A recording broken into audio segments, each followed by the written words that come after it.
Selain Allah itu termasuk segala-galanya, yang batin maupun yang zahir, termasuk sifat yang dahulu maupun yang sekarang. Awal itu adalah Allah, maka akhir pun juga adalah Allah. Tinggal lagi cara mana kita memahami daripada sifat 20 dan cara mana kita mentafsirkan daripada sifat maknawiyah dan sifat ma'ani ke atas diri kita.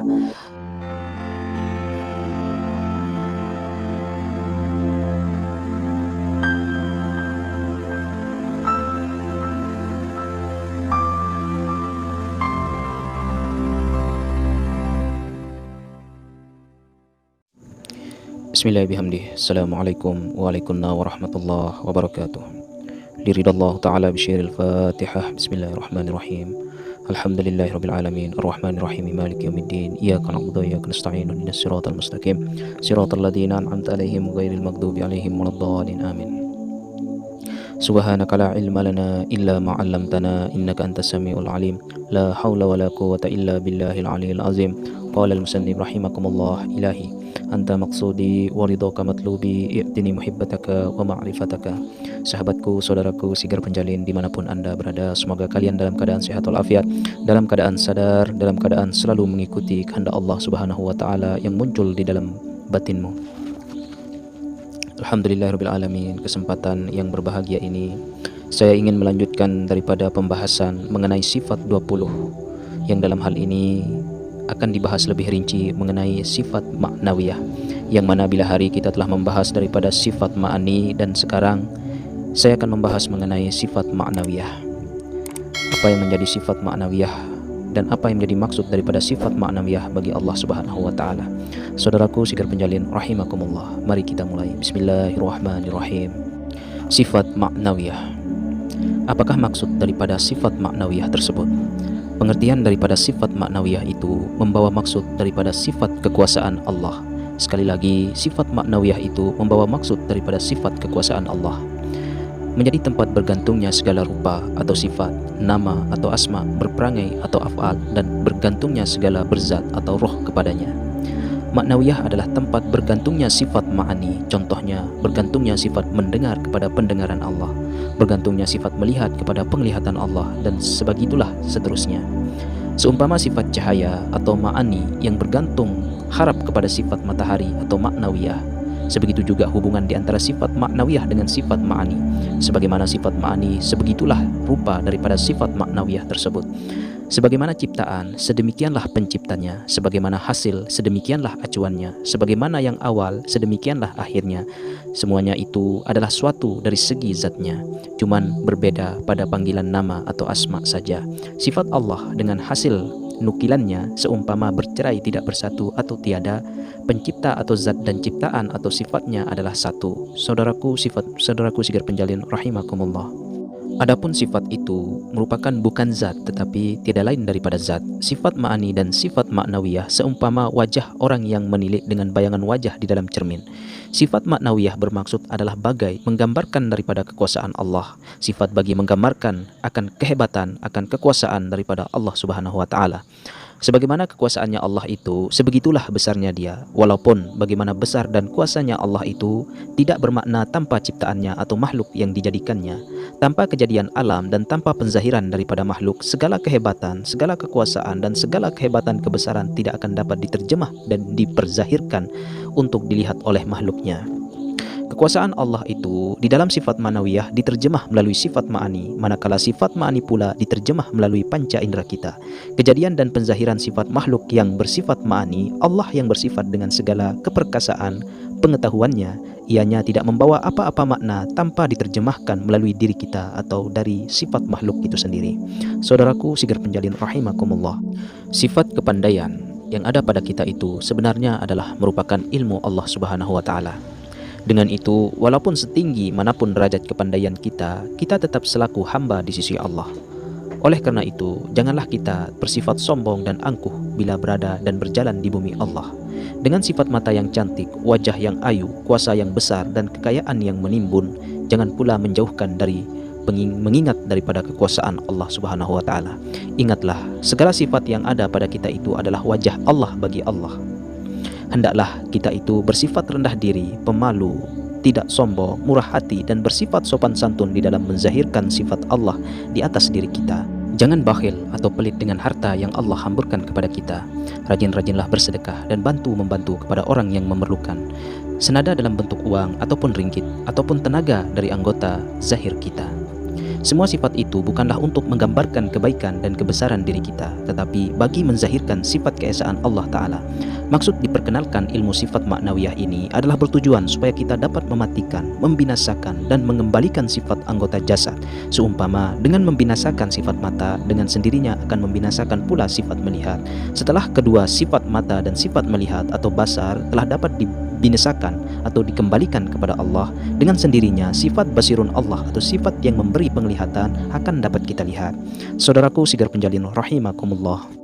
Setelah ketiga sifat panca indera, sifat maknawi dan sifat maknawiyah dapat kita serahkan semula kepada Allah Ta'ala. Disitulah nantinya kita akan dapat melihat bahwa diri kita telah lebur. Disitulah kita akan dapat menatap dan memandang bahwasanya semua yang ada itu adalah wajah Allah. Tidak seumpama itu maknawiyah, jika kita tidak mengembalikan ketiga-tiga sifat tersebut, jangan pula kita kembalikan sebagian dan meninggalkan sebagian yang lain. Seandainya dikembalikan sifat penglihatan sedangkan sifat mata tidak dikembalikan, itu tidak membawa makna dan konsep maknawiyah. Maknawiyah bukan saja sifat yang terletak pada kita, tetapi juga terletak pada sekalian makhluk alam seluruhnya, termasuk alam hewan, alam bukit-bukitan, alam jin, dan seluruh seisi alam. Saudaraku sigar penjalin rahimakumullah.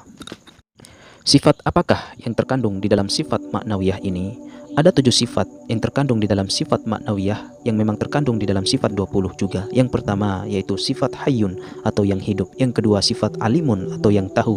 Yang ketiga sifat muridun atau yang berkehendak. Yang keempat sifat qadirun yang berkuasa. Yang kelima sifat sami'un yang mendengar. Dan keenam sifat basirun yang melihat. Serta yang ketujuh mutakalimun yang berkata-kata. Saudaraku sigar penjalin rahimakumullah.